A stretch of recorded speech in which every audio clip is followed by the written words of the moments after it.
What is going on, everybody? I am Rob Westerman, the third of GBP Daily, and thank you for tuning in to the Rob Westerman Show. You can find me all over social media at GBP Daily, and if you are not already, please subscribe to the YouTube channel. I would greatly appreciate that. It is Wednesday, November 13th. Happy Hump Day to everybody that celebrates. We are inching closer and closer to Packers football this Sunday. Noon game in Chicago.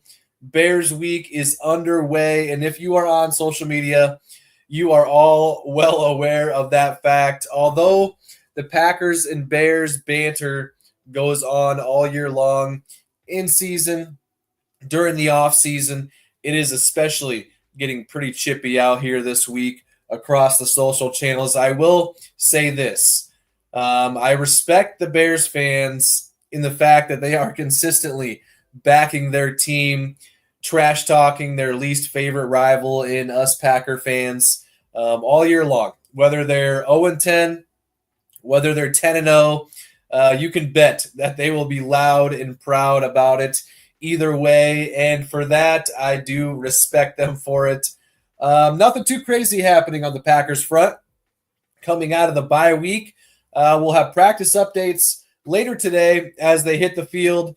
And one little nugget here, Marshawn Lloyd is expected to be activated off of IR this week, so that is good news. Although I don't think he'll be active for the game on Sunday, it is a step in the right direction for him.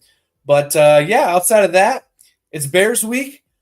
Typically, we don't usually have to wait until week 11 like we do this year to play our first game against Chicago, but up to this point, we have only played 2 division games, both of those being losses, of course, one of them against Minnesota and the other against Detroit. We all know too well how those games went. Unfortunately, both of those were coming at home in Lambeau Field.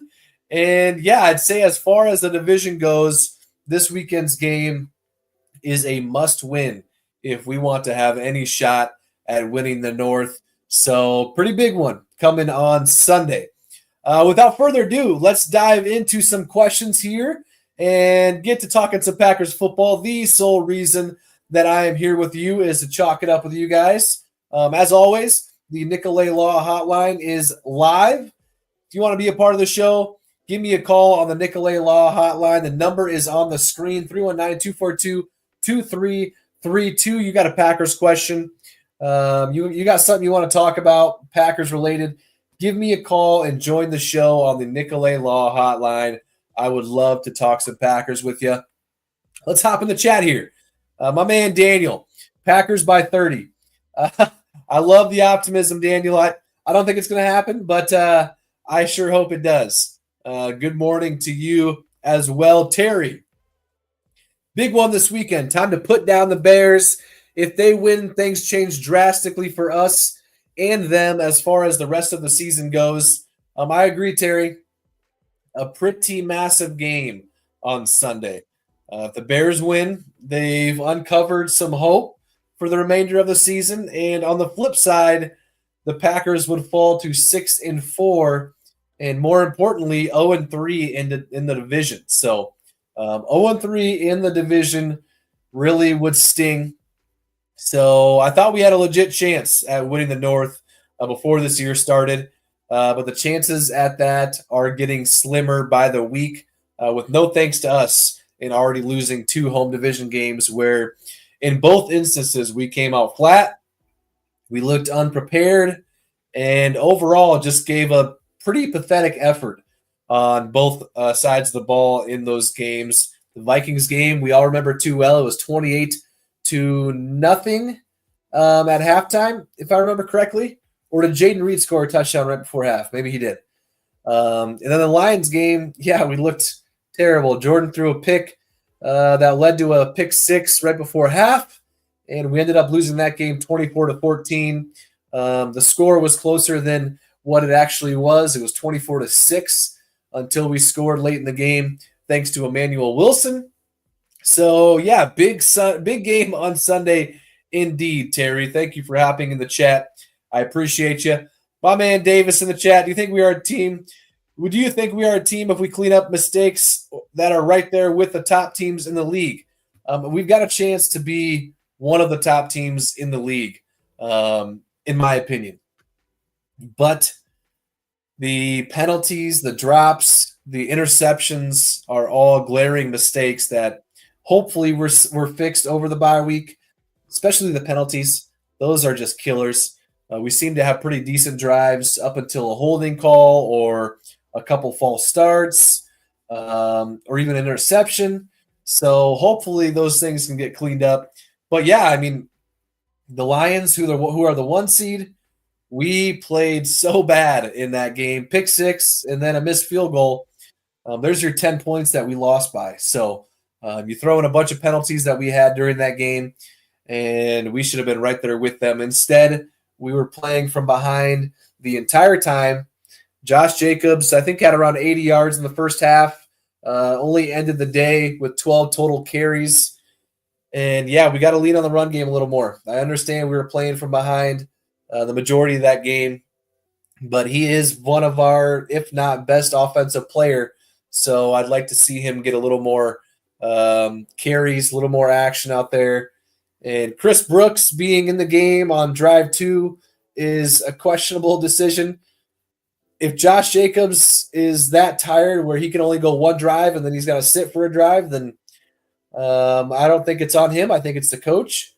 Or I think it's the coaching staff that's kind of pulling him to try and get him to last a little longer. But, yeah, give me some more Josh Jacobs. Good things happen when Josh Jacobs gets the ball. But to answer your question, Davis, I do think if we can clean those things up, we can be one of the top teams in the league. Not only one of the top teams, but we can beat these guys. So all the teams that are in the playoffs right now, I think we have a legit chance to beat any of them. Detroit, Philly, Minnesota, Arizona, who we already beat, the Commanders. Who else is in there? The Falcons, maybe, Buccaneers, one of those two. But, yeah, we got a chance to be one of the top teams in the league. Hopefully we can go on a little stretch run here, similar to last year. Last year's stretch run was pretty wild. Jordan had 18 touchdowns and just one pick.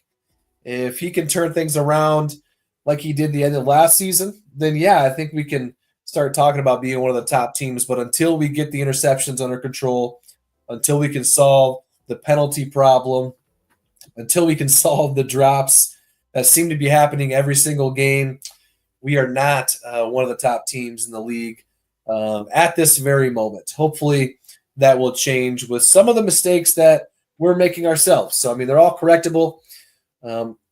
It's not something our opponents are doing. It's our own doing. So hopefully the bye week gave us some time to do a little self-scouting and to fix those things. Morning, Rob. Phil, my man in the chat. Appreciate you joining, Phil. As always, my man, you are on here every single day. I appreciate you. Morning, Rob. Who steps up with Preston Smith gone? I hope it's Lucas Van Ness. It's been a quiet year from Lucas so far this season through 9 games, excuse me. And yeah, hopefully with a little more playing time, he can start to make some plays, get some sacks, get some pressures. I think it's got to be Lucas Van Ness. Thank you, Phil, for hopping in the chat, my man.